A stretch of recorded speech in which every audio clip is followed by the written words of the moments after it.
semakin kamu mengetahui agama lain, termasuk Yesus dalam perspektif Islam, itu kekristenanmu makin oke.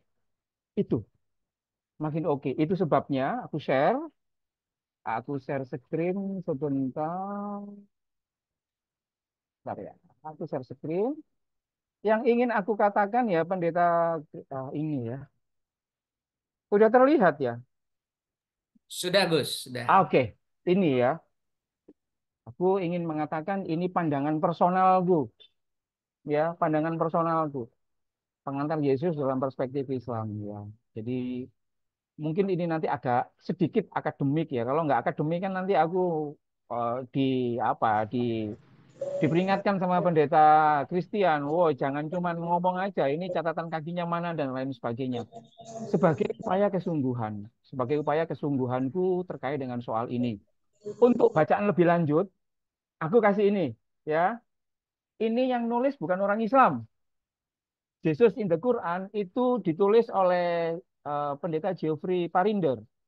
Kalau ada orang yang menstudi soal ini, soal Yesus di dalam Islam, mau apapun kampusnya, kampus Islam, kampus sekuler, itu harus baca pendeta Geoffrey Parinder ini. Ini yang aku gunakan. Jadi aku menggunakan sumber Kristen yang ditulis oleh orang Kristen, gitu aja. Supaya apa ya? Oh, jangan-jangan Aan ini kalau sumbernya ngomong meyakinkan orang Kristen kemudian pakai sumber Islam kan enggak. Ini ditulis oleh orang ini pendeta baptis kalau tidak salah. Dia sangat pinter kayak gitu. Yang kedua juga Irfan Syahid, Profesor Irfan Syahid. Ini kayaknya dia lahir di Palestina. Ada satu buku yang menurutku sangat luar biasa gitu. Enggak pakai bahasa Arab. Kalau bahasa Arab nanti kamu nggak suka duluan kan atau sudah, kok pakai bahasa Arab kan ya susah. Aku akan berusaha untuk 30 sampai 40 menit dan kemudian kalian harus menanyai diriku, mumpung ketemu denganku. Kalau kamu nanya ke orang Islam yang lain kan khawatir nanti dianggap penistaan atau tidak. Mumpung ketemu dengan aku, nanti kamu bisa nanya apa saja dan tidak berlaku penistaan agama, ya. Jangan takut. Nanti kalau aku nanya agak keras kemudian dianggap penistaan agama, tidak. Bertanya itu tidak masuk di dalam klausul penistaan agama.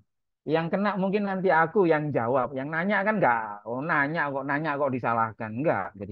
Jadi kisi-kisinya nanti selama 35 menit itu aku akan mengatakan begini, Pendeta Christian. Aku memilih penjelasan yang ekspositorik ketimbang dogmatik. Dogmatik itu salah benar pokoknya itu duiki. Salah benar ya harus ini. Itu tugasnya Pendeta Chris. Kalau aku tidak, jadi aku akan menghindari. Oh, aku tidak akan ngomong inilah yang paling benar. Enggak. Aku nanti akan apa? Kalau dalam dunia akademik itu ekspositoris. Aku menunjukkan ini aja, apa namanya data-data. Oh, ini loh.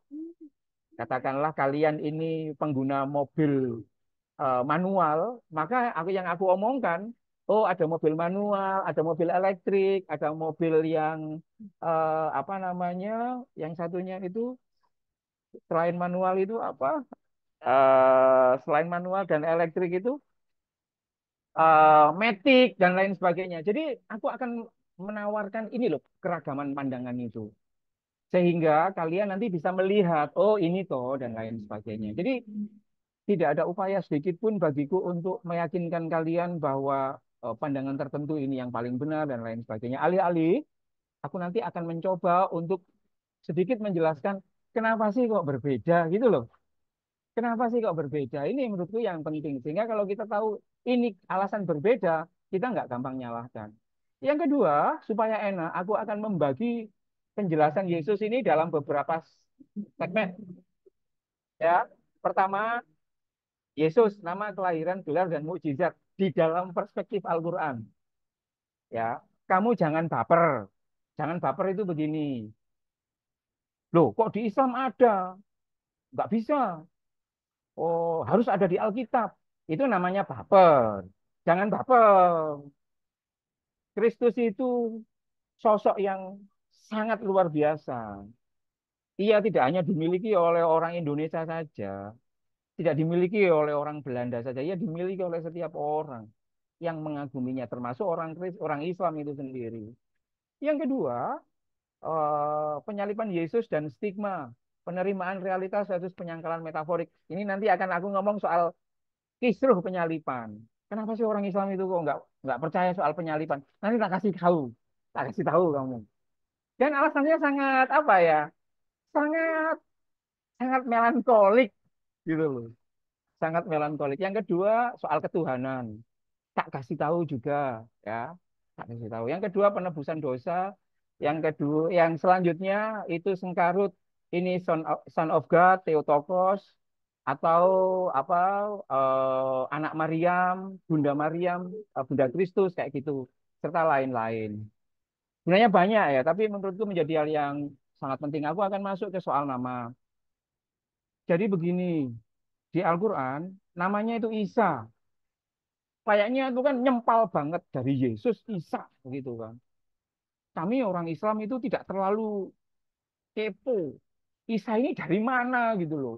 Karena bahasa Arabnya, orang Arab itu kalau panggil orang Arab per hari ini, Kristen, itu Alkitabnya ketika ngomong soal Yesus itu bukan Isa, tapi Yasu. Jadi agak aneh gitu kan di Al-Quran ini. Aku sendiri ketika besar itu ngomong, Isa ini dari mana gitu loh. Yesus, Yasu agak deket lah. Ini Yesus, Isa, ini dari mana gitu. Ini yang menurutku menarik. Isa sendiri itu apa namanya maknanya macam-macam ya. Sebelum kenapa dari mana itu berasal. Isa itu artinya ada beberapa. Misalkan artinya adalah ini adalah sumpahku kepada Tuhan.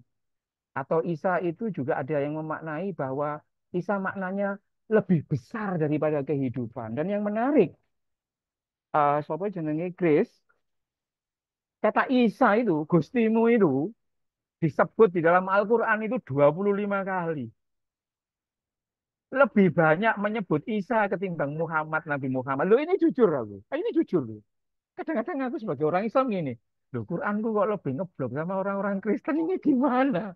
Kan yang sering kali disebut itu kan menunjukkan kecintaannya. Kalau yang disebut oleh pendeta Kris itu istrinya ketimbang jemaatnya. Berarti ia mencintai Kris istrinya ketimbang mencintai jemaatnya. Beda kalau yang disebut itu jemaatnya. Istrinya pasti ngomong, loh mas, kamu kok nyebutin aku cuman sedikit, lebih banyak nyebut ini. Nah, itu menurutku menarik. Jadi 25 kali, Pak. 25 kali. Ini akademik loh ya. Academically verified. Gitu kan. Nah, terkait dengan dari mana datangnya Isa itu, ada beberapa teori. Kenapa kok namanya Isa? Menurut Profesor Perinder, jangan-jangan, ada sarjana barat yang mencoba meneropong, jangan-jangan nama Isa itu dari Esau. Kalau kalian familiar dengan gegeran soal hak kesulungan Esau dan Yakub, jangan-jangan dari situ. Tapi Esau itu kan nggak terlalu baik ya citranya. Padahal sebenarnya di Al-Quran itu tidak sekalipun menggambarkan Isa itu dalam narasi yang jelek. Tidak ada sekalipun. Aku ulangi, di Al-Quran tidak pernah sekalipun merendahkan Gusti Yesus. Titelnya itu Isa Al-Masih, Pak. Al-Masih itu ya kayak namanya Al-Masih itu Mesias, Mesias. Al-Masih artinya yang diurapi. Masih, masa dari kata Esau yang jelek kemudian di sisi lain Al-Quran meletakkan gelar Al-Masih kayak gitu kan nggak mungkin, ketolak. Yang kedua barangkali ini dari kata Isania. Ada dulu tahun 571 itu ada kuil miliknya orang Kristen mungkin di Syria Utara itu namanya Isania. Jangan-jangan dari situ. Kayak gitu. Atau jangan-jangan ini adalah dari kata Yasu, Yesu, Yosua dan lain sebagainya. Tapi kok Isa? Kalau Yasu sih masih oke kayak gitu. Nah, teori yang keempat itu begini. Kata Yesus itu kan dari kata Hebrew ya, Yeshua. Lalu orang Yunani bilang Isos. Lalu dilatinkan menjadi Yesus. Jangan-jangan turningnya itu di Isos. Isa, Iso, Isa. Usnya nggak dibuang karena itu nggak cocok dengan lambe atau mulut Arabik gitu. Sehingga katanya Isa. Jadi Isos masuk di Latin menjadi Yesus. masuk di Syriak itu menjadi Isa. Mana yang benar, wallahu a'lam bishawab. Tapi yang ingin aku katakan bahwa nama Yesus sendiri itu tidak universal. Sosoknya sama, namanya macam-macam. Kalau nggak percaya itu tuh, ya. Orang aroganis itu ngomong Yesus itu Yesus.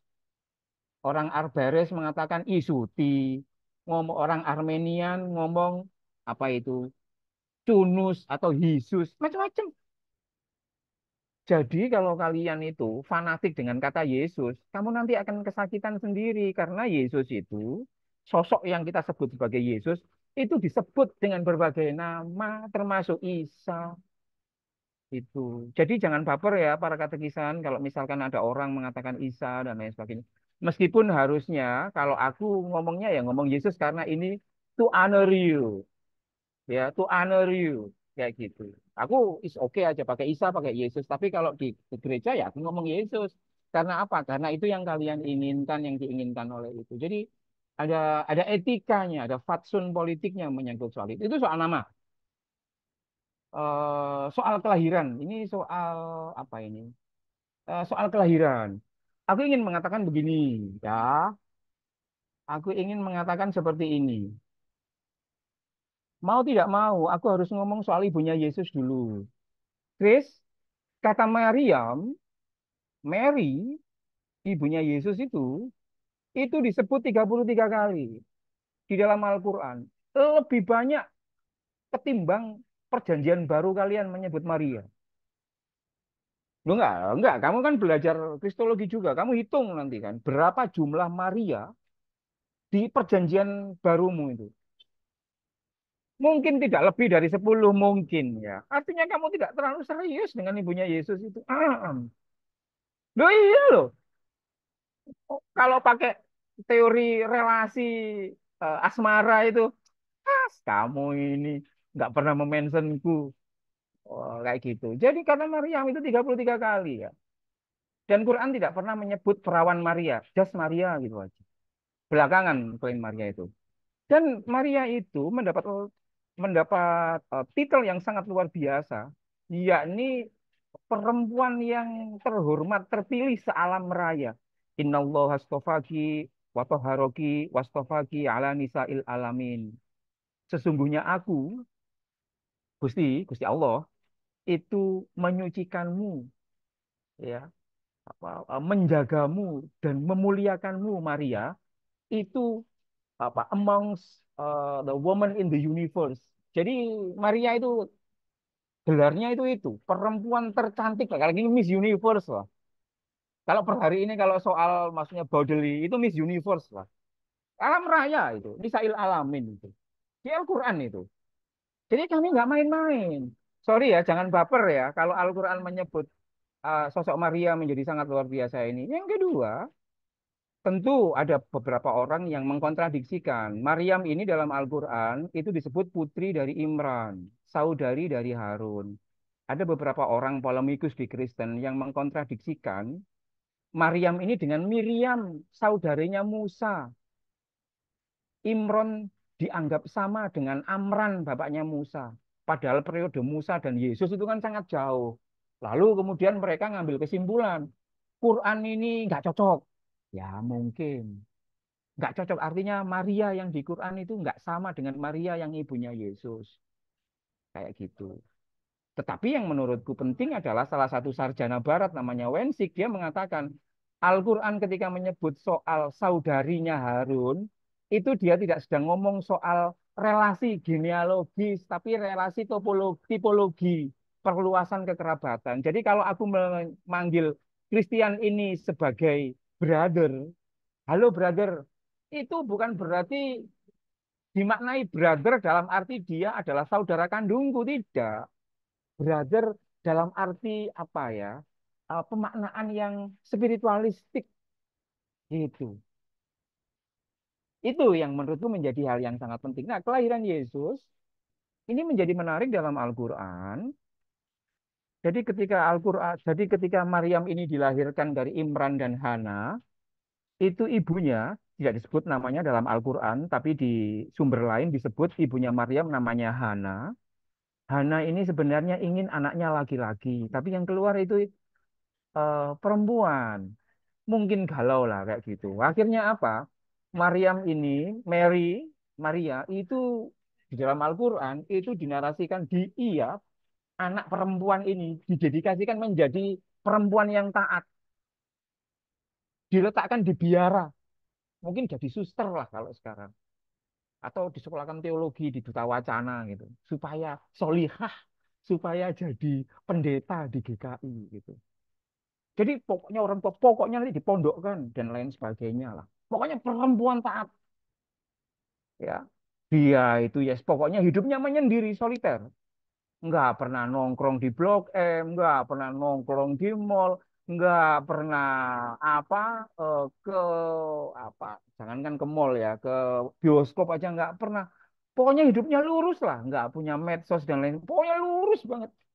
Yang dilakukan itu adalah mengkaji Alkitab dan lain sebagainya. Kayak gitu.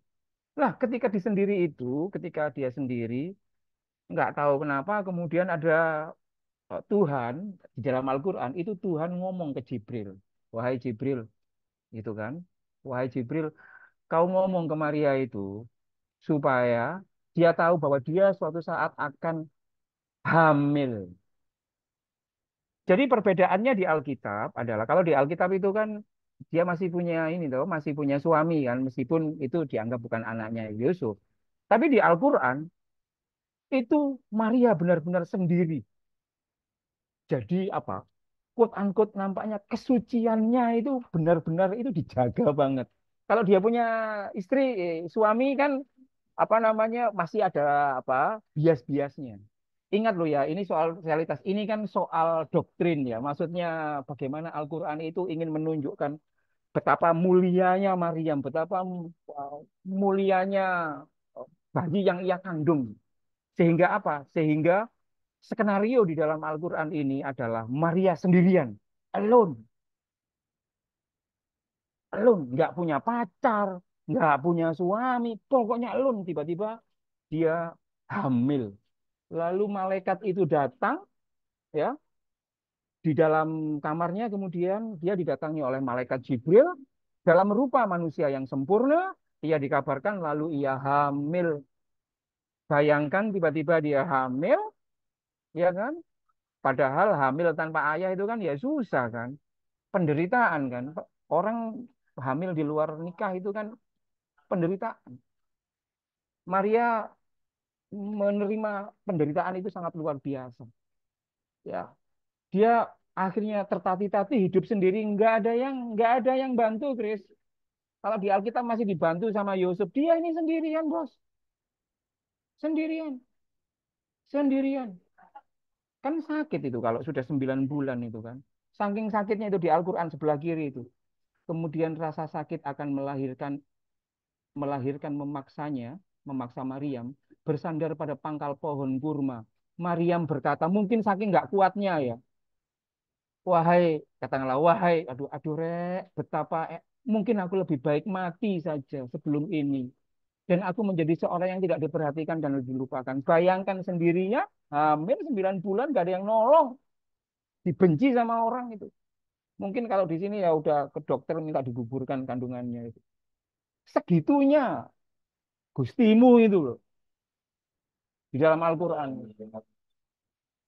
Lalu dia melahirkan di bawah pohon kurma. Itu sebabnya kami ini, Chris, ada tradisi dalam orang Islam.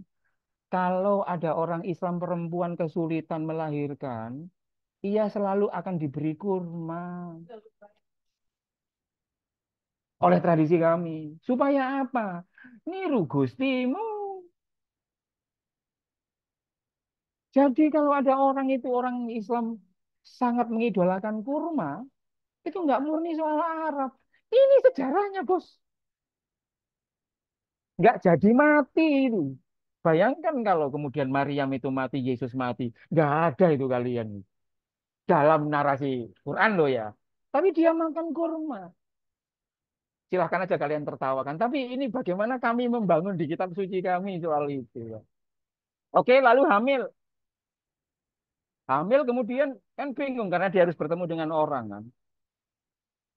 Bingungnya kan nanti kalau ini ditanyain oleh orang kampung, ini anaknya siapa, bapaknya siapa. Maryam itu kemudian oleh Al-Quran dapat perintah dari Quran.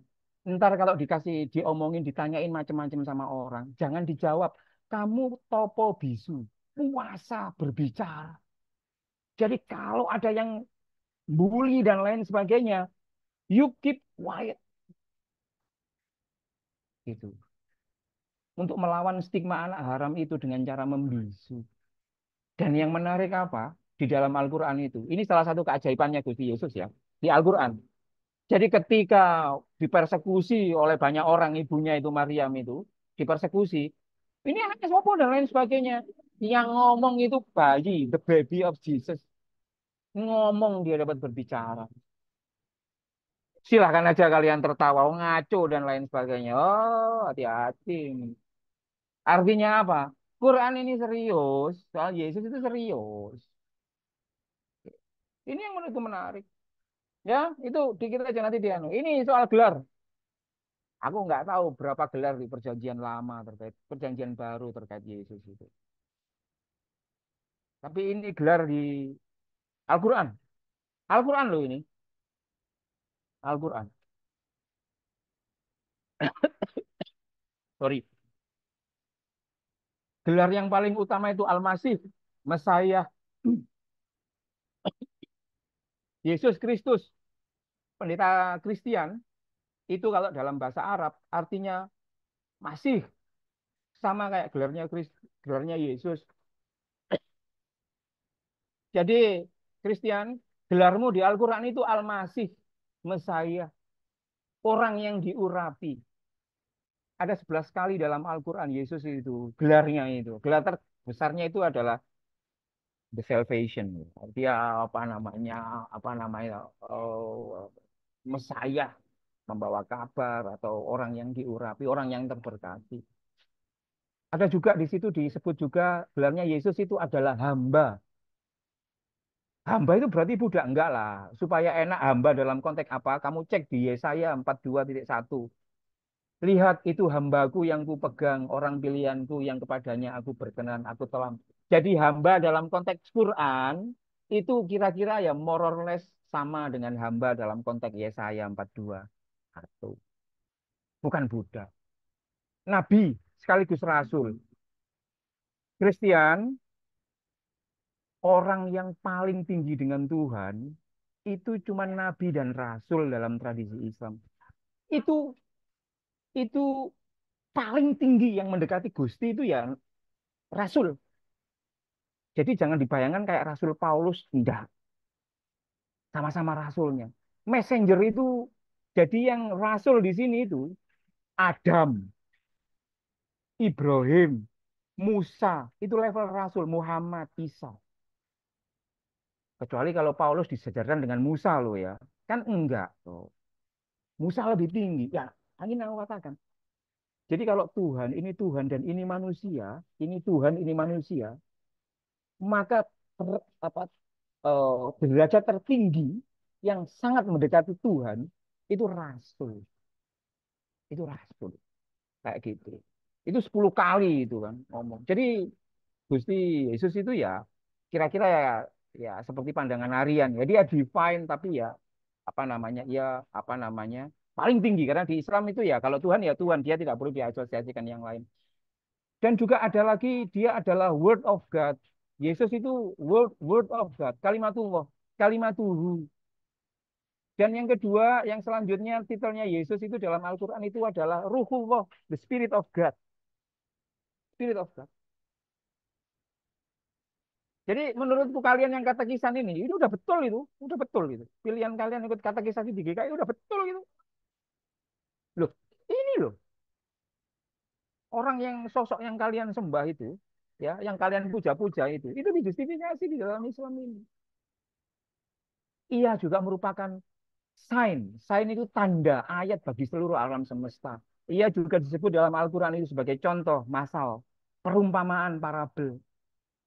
Ia juga disebut sebagai syahid, saksi. Ia bersaksi. Jadi kalau Yesus itu nanti turun yang kedua, the second coming, di dalam Al-Quran mengikuti itu. mereka akan bersaksi pada Tuhan. Tuhan ini umatku, aku bersaksi atas mereka. Yang kedua, yang ke selanjutnya itu titelnya adalah pengampun. Ia pengampun, mercy, rahmat. Itu teksnya ada kode-kodenya ya. Itu kalau nggak percaya denganku, kamu buka Quranmu sendiri. Kamu kan ada Quran Android kan. Kau buka sendiri itu. Jangan terlalu sering buka Alkitab itu. Nggak terlalu bagus itu. Oh iya itu kan. Buka kitab-kitab yang lain gitu kan. Supaya apa? Kekristenanmu menjadi lebih bagus lagi. Karena kamu tahu orang yang lain. Ini contohnya, tak sebutin beberapa gitu kan. Nanti kamu baca sendiri. Ini mujizat ya, mujizatnya. Nggak tahu ini di perjanjian lama, perjanjian baru ada tidak. Kalau ada ya alhamdulillah, nggak ada ya nggak apa-apa. Yang penting kan ada di Al-Quran gitu loh. Dan di Al-Quran kan orang Islam masih percaya bos. Kayak gitu, masih percaya. Nanti saja pertanyaannya, kenapa kok begitu elegannya Yesus di dalam Al-Quran, tapi orang Islam kok sangat nggak suka dengan kami? Nanti pertanyaannya ya, si tahu. Ini mujizatnya, mampu berbicara saat bayi untuk membela ibunya. Bayangkan kalau hari ini di TikTok ada bayi yang ngomong, wah itu sudah runtuh itu. Dunia ini runtuh kalau ada bayi bisa ngomong ini. Runtuh itu. Yang kedua, ia menciptakan burung hidup dari tanah. Ya. Ia menyembuhkan orang buta dan lepra. Ia menghidupkan orang mati. Ada ya, Chris ya? Ada toh? Di Alkitabmu ada toh?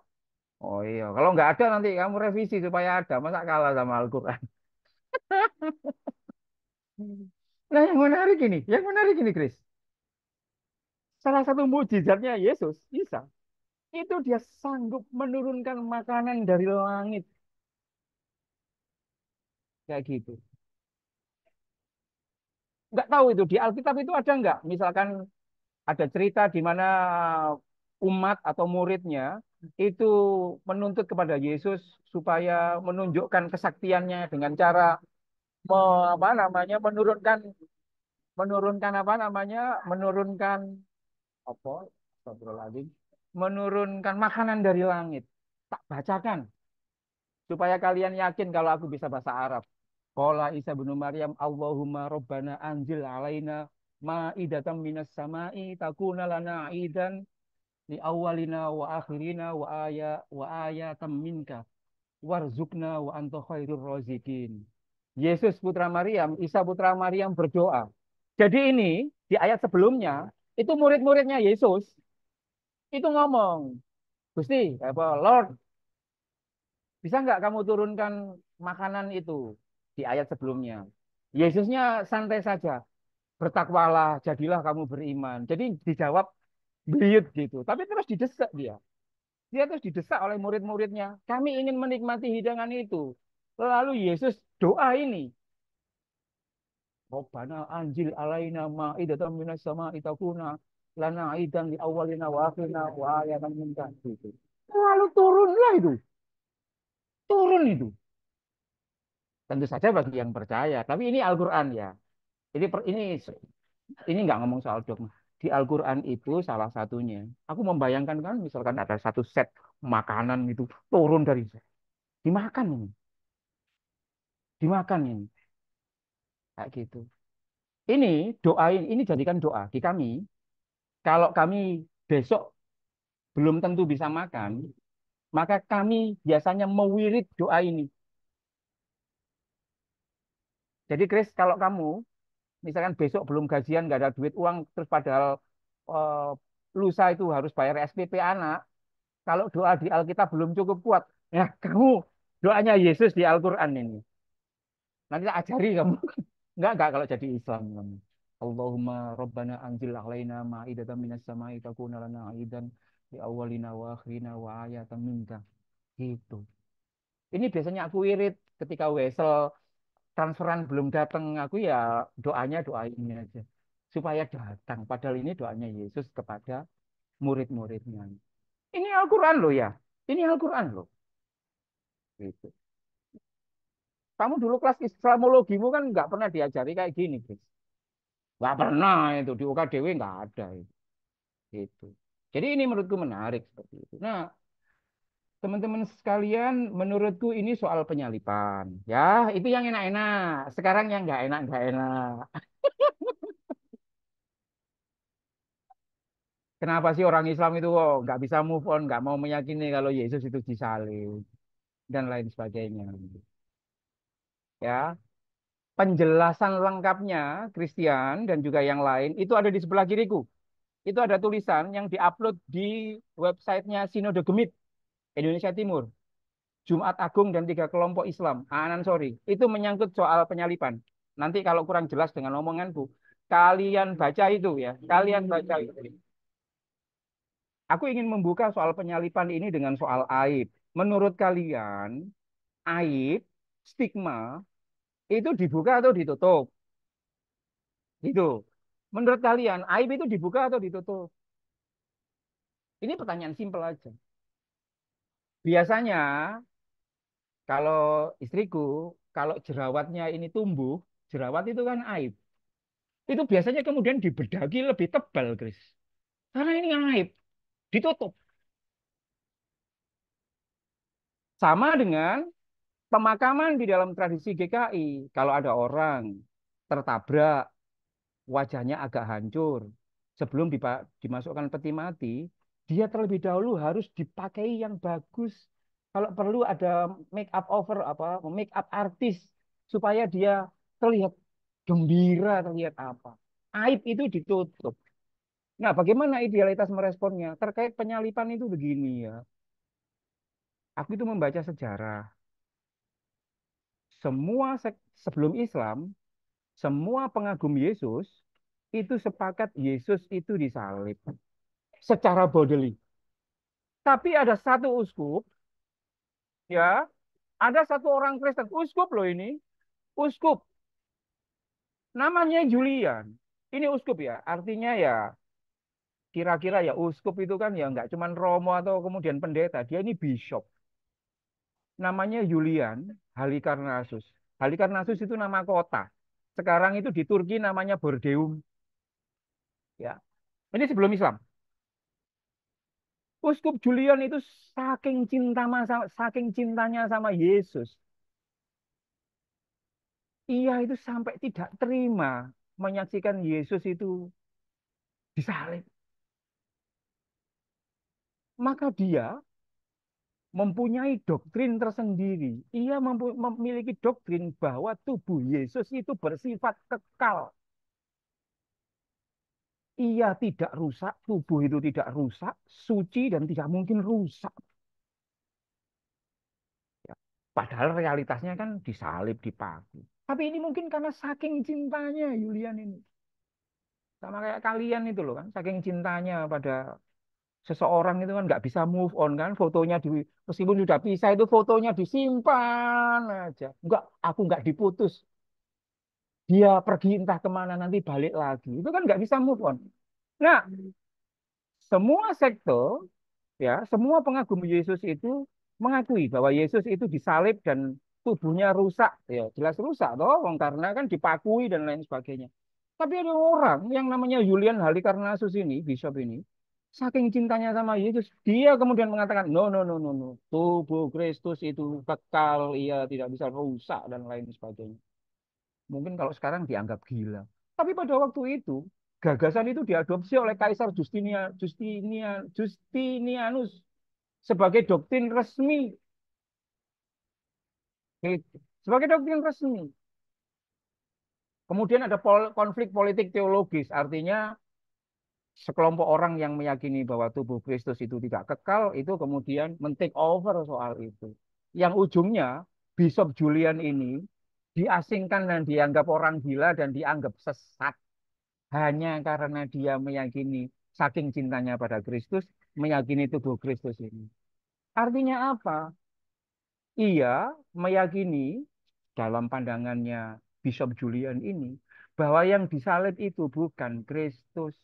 Menurut menurut pikirannya ya, kita mungkin bisa menganggap itu gila. Tetapi orang itu kalau udah jatuh cinta itu kan mesti gila.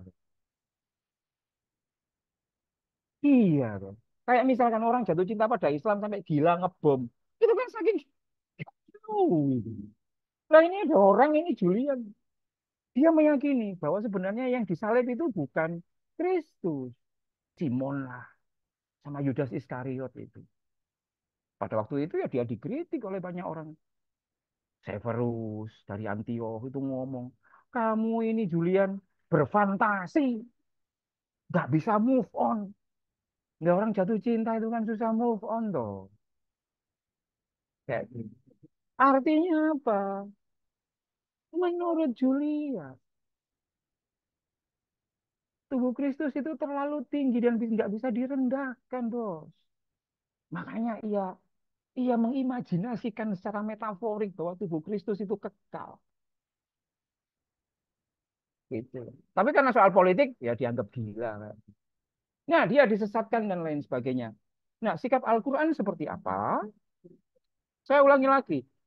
Moral sikap Al-Quran itu, bayangkan itu, ada anak dalam Al-Quran yang gelarnya 10 tadi, gelar gelarnya Yesus di Al-Quran itu kan, yang ingin aku katakan, Isa, Yesus dalam Al-Quran itu disayang-sayang itu sangat tinggi. Sangat tinggi.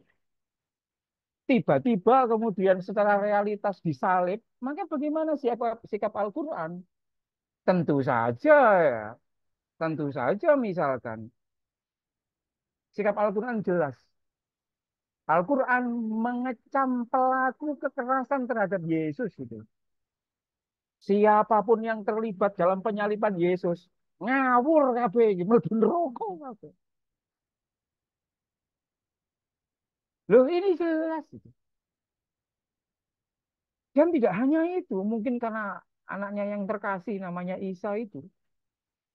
Ya Quran juga melakukan pembelaan tentang keberadaan Yesus dan menyatakan ada perselisihan terkait soal itu. Kira-kira sikap Al-Quran itu mengatakan bahwa enggak kok, yang disalib itu bukan Kristus. Sama seperti sikapnya Julian, the Bishop of Halikarnassus itu sendiri. Saking apanya?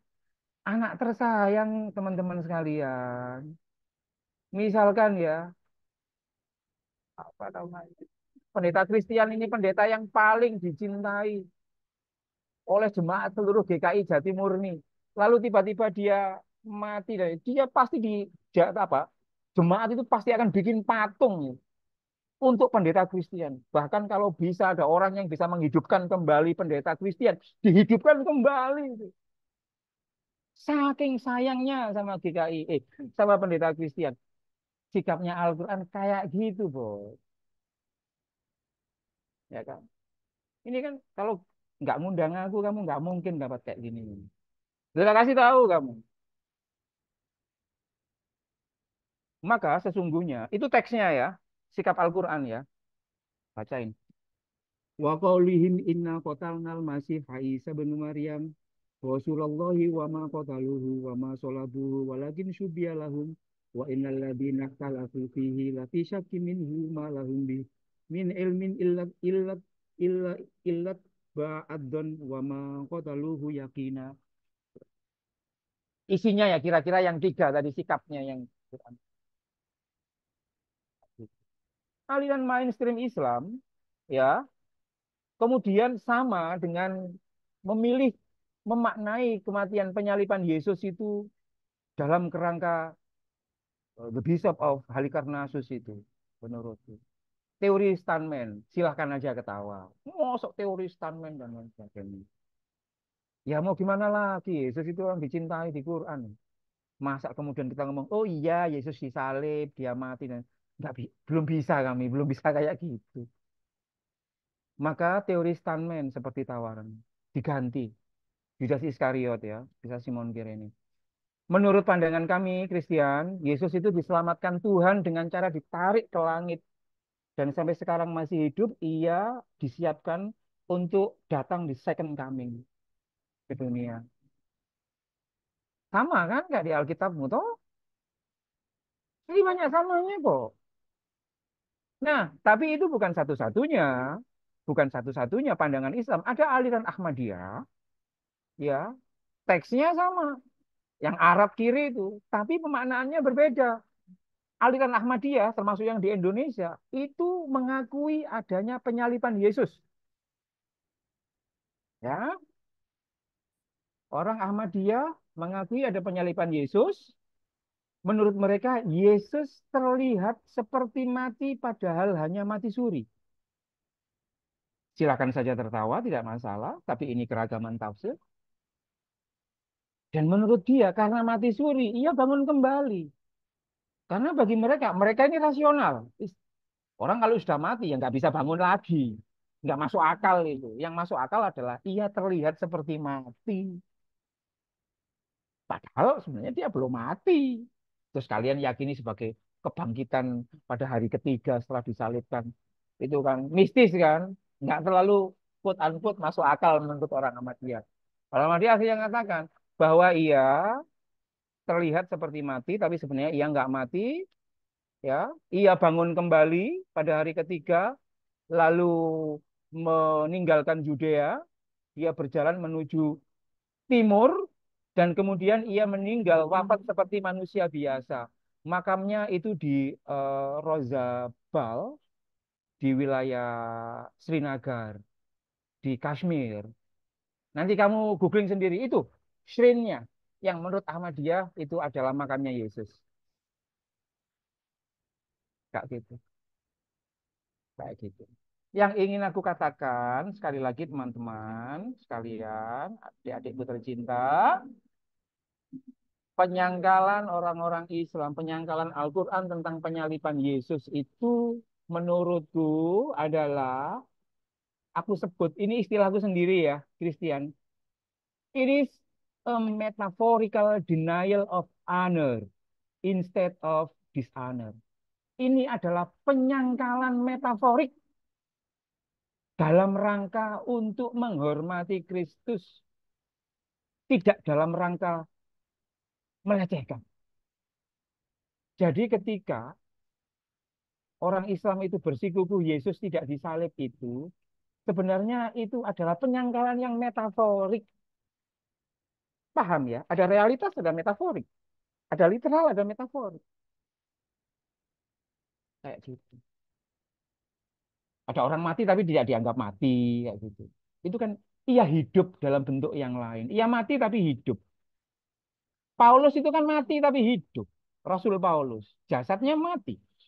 Tapi ia hidup dalam spirit yang lain. Itu kontradiksi. Nggak bisa literal. Hidup itu dalam konteks metaforik itu bisa pakai. Nah, menurutku ya, nggak ada istilah akademik soal ini. Menurutku bahwa yang cocok orang Islam itu terkait penyaliban Yesus itu adalah penyangkalan. Ini adalah penyangkalan yang metaforik, yang tujuannya untuk menghormati, sama seperti Julian Halikarnassus itu sendiri. Saking cintanya, nggak apa-apa, silakan aja diketawain. Tapi kan banyak cara untuk menghormati.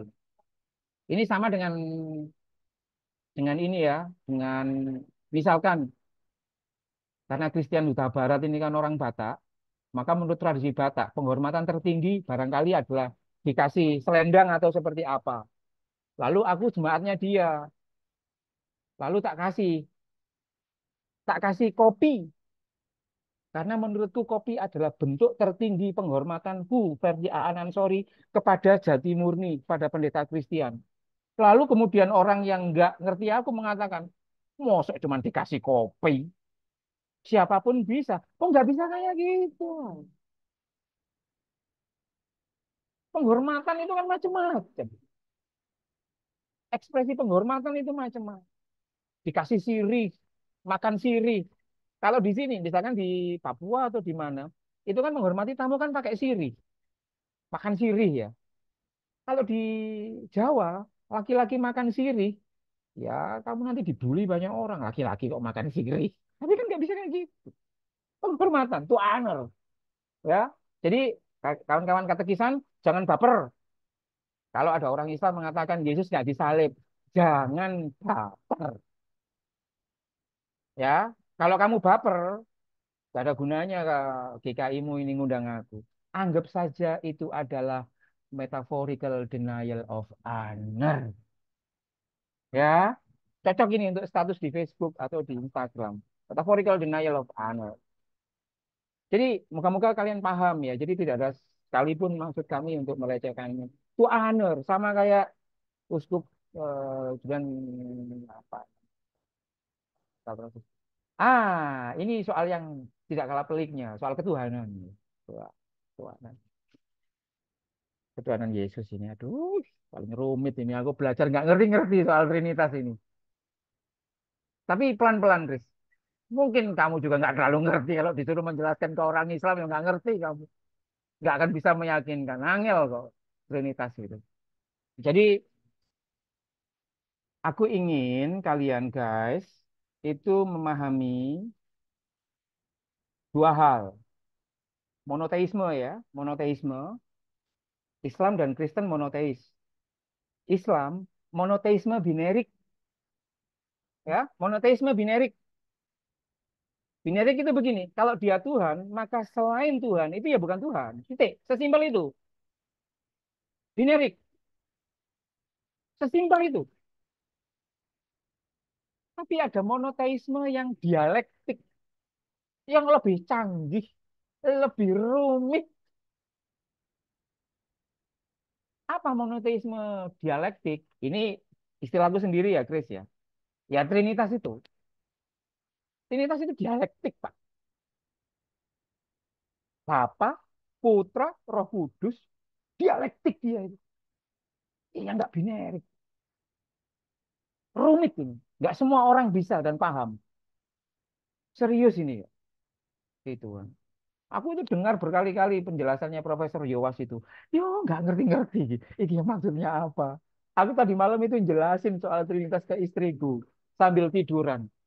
Dia langsung ngomong gini, Mas, kenapa sih orang Kristen kok rumit sekali memahami Tuhan gitu? Ini mungkin sama seperti orang yang terbiasa pakai metik, tiba-tiba disuruh pakai mobil manual, Chris. Rumit kan? Pasti nggak mau dia. Lawang sudah enak kok pakai metik, pakai manual. Enggak lah. Nah, orang Islam itu monoteismenya binary. Kalau ia bukan Tuhan, ya berarti ya dia makhluk, nggak boleh Tuhan. Itu saja. Kalau putih ya putih, nggak pakai hitam. Putih dan hitam, tapi nggak bisa itu, nggak susah masuk itu. Jadi binary kalkulatif kayak gitu. Nah, begini, Til. Aku ingin mengatakan begini ya. Ya Allah, ngomong kok pakai begini. Sebelum pra-Islam, tak kasih tahu ya teman-teman sekalian. Ini sebelum Islam itu terjadi keragaman tafsir atas Yesus oleh para pengikutnya. Jadi ribuan, ratusan ribu orang itu mencintai Yesus itu punya cara sendiri-sendiri, punya cara sendiri-sendiri. Nggak semuanya Trinitas. Ada Arian, mungkin nanti dijelaskan. Ada Arian. Arian ini juga kelompoknya besar ya. Arian ini juga pengikut Kristus garis keras. Dia meyakini Kristus itu adalah divine, ilahiyah. Tapi Yesus itu ya lebih rendah daripada Gusti. Itu pengikut. Ada Nestorian, kemudian ada monofisit, ada diafisit, ada trinitas, ada ebionit, macam-macam. Tapi semuanya adalah the follower of Jesus sebelum Islam, macam-macam. Lalu kemudian terjadi pembakuan model ketuhanan. Ya supaya enak lah gitu. Lalu mereka itu bikin muktamar konsili Kalsedon gitu kan. Kira-kira menyepakati banyak hal termasuk salah satu yang disepakati adalah bagaimana hubungan Yesus terkait dengan Allah itu sendiri. Yang sayangnya memakan korban para follower Yesus yang tidak sejalan dengan Trinitas. Jadi yang dianggap benar itu yang Trinitas. Lalu ribuan orang, puluhan sekte yang tidak sejalan dengan Trinitas merasa dikuyo-kuyo. Mereka itu ngomong kayak gini, Chris. Mosok sih, masa sih mencintai Kristus Kristus itu dengan jalannya itu? Bisakah aku mencintai Kristus dengan caraku sendiri? Tapi oleh rezim Trinitas kan, enggak boleh. Kalian sesat. Nyingkre kamu. Pergi. Loh, ini sejarah loh ya, enggak dogma loh ya. Ini sejarah. Aku tidak mengatakan itu salah dan benar ya. Aku ngomong sejarah aja. Lalu orang-orang yang terbuang, orang-orang Kristen yang pengikut Kristus yang terbuang ini, Exodus. ke Semenanjung Arab, ke Madinah dan Makkah sebelum Islam datang. Sebelum Islam datang, maka oleh orang-orang Trinitarian, oleh orang-orang yang Kekristenan Barat, Katolik dan lain sebagainya, Semenanjung Arab itu dapat gelar Arabia Arabia Heresium Verat. Semenanjung Arabia itu tempatnya orang-orang yang tersesat karena tidak mau meyakini Kristus dalam semangat Trinitarian. Mereka hidup di Semenanjung Arabia, tetap mencintai Yesus dengan caranya sendiri. Disitulah Islam tumbuh. Gitu loh. Makanya kami kenal dengan Julian Halikarnassus itu tadi. Karena itu dulu yang termasuk yang eksodus ke Semenanjung Arab itu. Islam, teman-teman sekalian, kalian yang mesti tahu, Islam berteologi monoteisme garis keras. Ekspresinya binerik, ya, binerik. Kalau Tuhan ya Tuhan, nggak boleh Tuhan kemudian diinkarnasi, dianggap itu mengotori kesucian Tuhan. Di samping itu, Islam awal pada waktu itu memiliki pengalaman tidak mengenakan. Jadi Islam awal itu dikuyo-kuyo, dipersekusi dengan orang yang kalau dalam term sekarang itu orang penyembah berhala. Sehingga pikirannya orang Islam pada waktu itu merespon itu adalah kalau kamu masih menyembah berhala, itu berarti kamu nanti pasti jahat gitu. Kelompok politeis ini adalah kelompok yang menuhankan di dalam struktur family based God. Ada Tuhan itu punya anak perempuan dan lain sebagainya. Itu ditolak semuanya oleh orang Islam karena ya itu tadi punya pengalaman yang nggak enak dan kemudian ingin memurnikan soal monoteisme itu sendiri. Nah, yang menarik itu terus terekam di dalam Islam. Ingat ya, Islam itu monoteisme yang binerik. Kami pengen mikir Tuhan itu yang simpel-simpel aja. Kalau kalau Tuhan itu di atas, maka selain itu bukan Tuhan. Sesimpel itu sebenarnya. Ya, kami mobil itu ya yang matic, nggak ada manual. Manual terlalu ribet kayak gitu. Nah, yang menarik, Chris, tahun 620-an, 29 itu ada debat kristologi pertama, debat ketuhanan antara Nabi Muhammad dan rombongan Kristen Najran. Ya, Kristen Najran ini Kristen yang macam-macam, yang tersesat, yang apa, yang terusir itu, dia masih meyakini bahwa Yesus itu adalah Tuhan dalam semangat yang tidak sepenuhnya Trinitarian, tapi masih semangatnya semangat ya ketigaan itu dalam dalam pandangan yang more or less ya agak sama dengan Trinitas itu kan. Lalu ditanya oleh Nabi Muhammad pada waktu itu, konsep Gustimu itu ya apa? Yesus itu Tuhan atau enggak? Nampaknya utusan kekristenan Najran itu ti- tidak menyampaikan konsep Trinitas itu secara utuh. Sehingga Nabi Muhammad itu mendapat kesan bahwa Trinitas itu adalah triteisme. Gitu loh. Ini sama dengan Pendeta Kris diminta untuk menjelaskan konsep Tritunggal di musola dekat rumahnya. Lalu dia mengatakan, oh, satu dari tiga. Wah udah, nggak lulus dia. Karena dalam pandangan orang Islam, ingat ya, ya Trinitas itu kan sangat luar biasa. Trinitas itu luar biasa dan Trinitas itu bukan triteisme. Tapi begitu kita tidak mampu menjelaskannya, maka orang itu akan mudah tergelincir untuk menganggap kalian itu punya Tuhan. Tidak. Makanya hati-hati. Pinter-pinter kali. Jadi menurutku itu. Akhirnya datanglah teks Al-Quran yang kira-kira sebagai representasi atau respon dari apa kekurang lengkapan penjelasan soal Trinitas itu sendiri. Bagiku, Christian dan teman-teman sekalian, sebagai penganut monoteisme garis keras, eh, monoteisme binerik, izinkanlah aku menyatakan bahwa Trinitas menurutku adalah konsep monoteisme yang tidak hanya membingungkan, to be honest ya, Chris ya, paradok, paradok toh, Yesus yang lemah kemudian dijadikan satu dengan Tuhan yang ilahi. Monoteisme yang tidak hanya membingungkan, paradok, kompleks, canggih, namun juga misterius. Jadi aku itu sempat ngomong, Kristen Trinitas itu hanya akan dianut oleh orang-orang pinter yang ngerti filsafat. Saking canggihnya, saking canggihnya, Chris. Enggak, ini tuh biasa ya. Saking canggihnya. Menurutku sangat canggih. Menurut doktrin Trinitas yang aku pahami,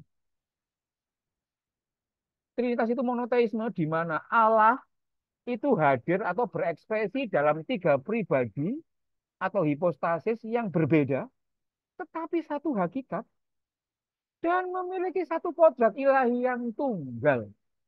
Koreksi kalau aku salah. Ini academically verified. Mungkin nggak pas, tapi kira-kira ya kayak gini lah. Aku nggak berani menafsirkan macam-macam. Aku copy paste saja dari beberapa sumber. Itu. Jadi bayangkan tiga pribadi yang berbeda, tapi satu hakikat, satu kodrat ilahi. Itu tidak banyak orang Islam yang paham, guys. Gitu loh. Jadi mesti harus bangga. Itu logo trinitasnya. Kalau kau tunjukin ini ke orang-orang Islam, nggak paham orang Islam itu. Kalau nggak dijelaskan. Dan penjelasannya harus pelan-pelan. Karena minimnya pemahaman, banyak orang Islam menuding Kristen Trinitarian sedang menyekutukan Allah atau syirik dalam bahasa Qur'annya. Nah, di doktrin kami, syirik itu adalah dosa besar dan harus dicegah. Jadi, ketika banyak orang Islam itu menutup gereja dan lain sebagainya, karena dalam pandangan mereka, gereja itu tempat menyekutukan Tuhan. Karena nggak paham loh ya, ini karena nggak paham loh mereka. Bukan kan, oh ini intoleransi. Jadi bingung juga gitu loh. Aku menduga bahwa selama orang Islam itu tidak pernah dijelaskan konsep monoteisme yang dialektik, maka sampai kapanpun orang Islam akan menuding Trinitas itu adalah idem dito dengan Triteism. Gitu.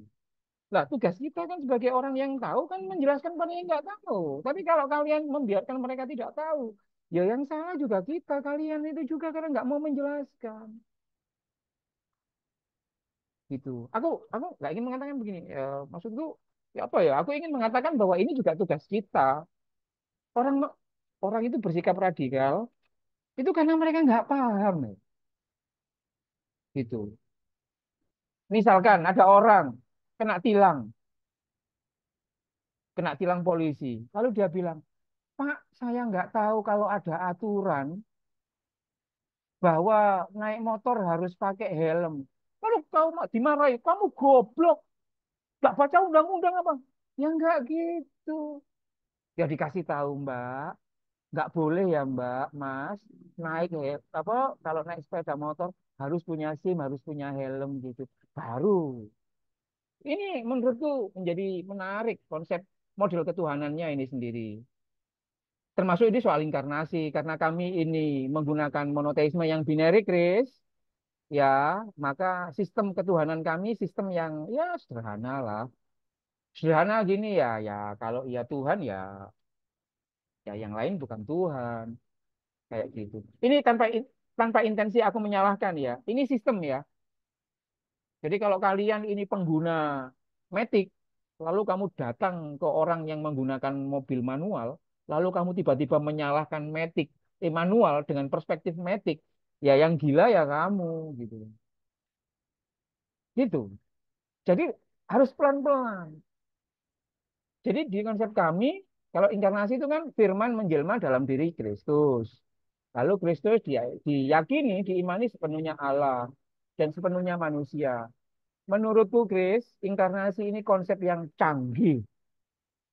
Konsep canggih. Canggih. Bagus. Senang aku. Itu. Di kami, sistemnya beda. Allah itu sendiri. ketika dia ngomong dalam bentuk firman, firman itu tertulis dalam bentuk kitab suci, itu firman, Al-Quran. Atau yang tidak tertulis berbentuk alam raya, itu firman. Lalu Tuhan kasih agensi ilahi itu ya Yesus, Muhammad, Musa, Ibrahim itu agensi. Kami kami simple gitu loh, gitu kan. Jadi ini kayak presiden ngasih keputusan kepada Pak Luhut untuk ngurusi soal investasi dan kemaritiman. Sesimpel itu kami. Ya kami kan nggak terlalu banyak belajar filsafat ya Grace. Kalau diuter-uterno kan bingung. Ngesakno kayak gitu loh. Kasihan gitu loh. Ya kami agama yang simpel-simpel saja, sederhana gitu loh. Gitu. Tapi aku seneng dengan kecanggihan ini. Karena menurutku, oh ini sangat luar biasa. Konsep inkarnasi dan trinitas itu menurutku sangat luar biasa. Bagi kami inkarnasi itu not yet, belum. Tradisi Islam inkarnasi itu not yet, belum ya. Tapi imanensi itu oke. Imanensi itu Tuhan itu bersama seluruh ciptaan. Itu imanensi. Di dalam Al-Quran itu ada lillahil masyriq wal maghribu fa innama tuwallu fasamma wajhullah. Eh, Kerajaan Allah itu dari barat sampai timur. Kemanapun kamu, wahai manusia, menolehkan pandanganmu, kamu akan melihat wajah Tuhan. Kayak gitu. Ini menurutku menjadi hal yang sangat menarik, di mana aspek imanensi Tuhan bersama Imago Dei itu ada di dalam Al-Quran. Nah, yang menarik dalam soal ketuhanan ini, kami di Al-Quran itu diingatkan bahwa kami tidak diperbolehkan mengolok Tuhan agama lain. Sayangnya ini nggak terlalu diajarkan, ya, nggak terlalu diajarkan. Padahal di Al-Quran ini ada ini. Nggak tahu ini ayat yang luar biasa kok nggak diajarkan. Karena ini direkam ya, aku baca lah. Wala tasubul ladzina yad'una min dunillahi fayasubbullaha adwan bighairi ilm. Kadzalika zayyana likulli ummatin amalahum tsumma ila rabbihim marji'uhum fayunabbi'uhum bima kanu ya'malun. Dan janganlah kamu memaki-maki sesembahan yang mereka sembah selain Allah karena mereka nanti akan memaki Allah dengan melampaui batas tanpa dasar pengetahuan. Demikianlah kami jadikan setiap umat menganggap baik pekerjaan mereka. Kemudian kepada Tuhan tempat kembali mereka. Lalu dia, Tuhan, akan memberitahukan kepada mereka apa yang telah mereka kerjakan. Jadi nggak boleh di Islam itu. Setelah tahu ayat ini udah tahu lama, tapi kan Arab nggak ngerti. Ketika tahu artinya, aku kemudian ya ampun, aku harus belajar Trinitas sebelum mengkritik kayak gitu. Jadi kita tidak diperbolehkan mengolok-olok, ngomong tanpa mengetahuinya gitu. Makanya aku belajar Trinitas pelan-pelan kayak gitu.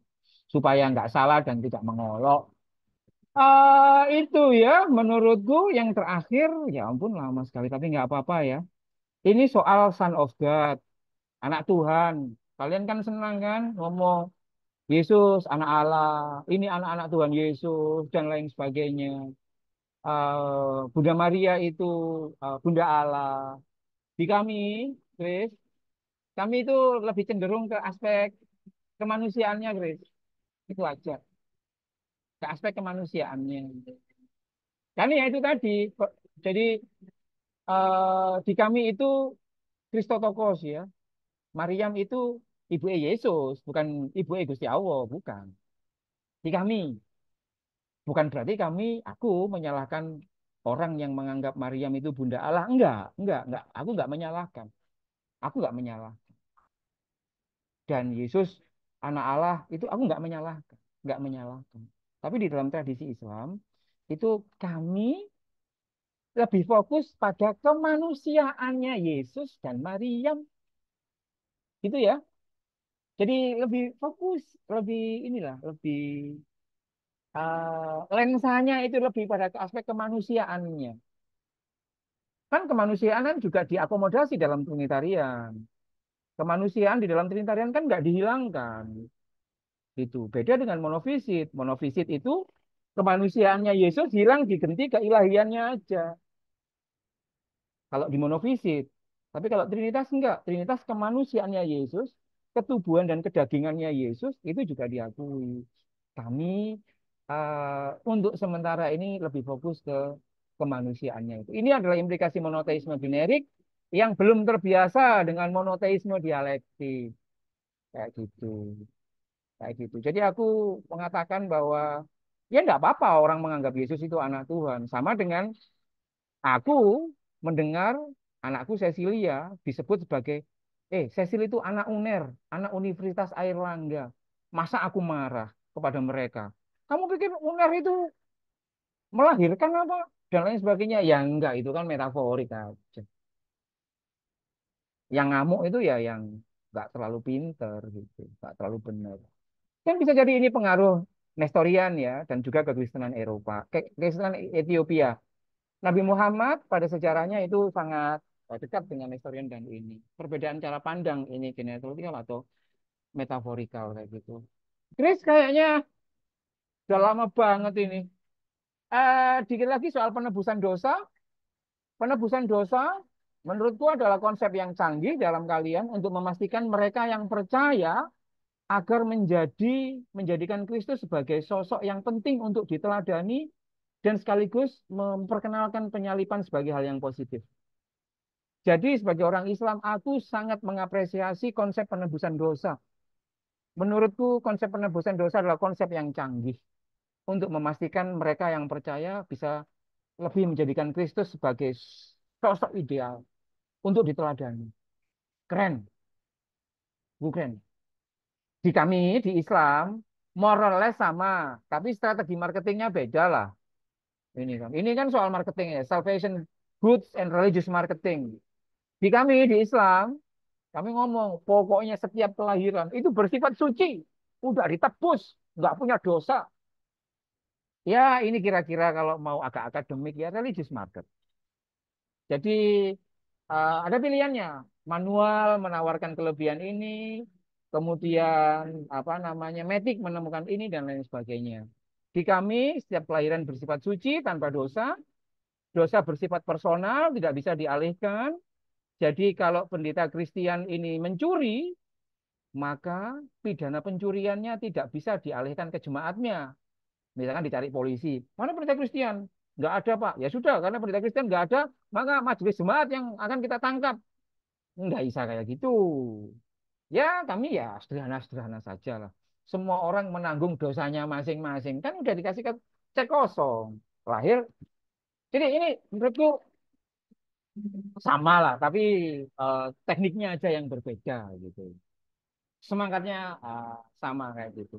Nah, yang terakhir menurutku kenapa kok kemudian ini menjadi menarik? Yang terakhir ini adalah menurutku Christian, Islam punya kristologi sendiri yang 180 derajat berbeda dengan kristologi Trinitarian.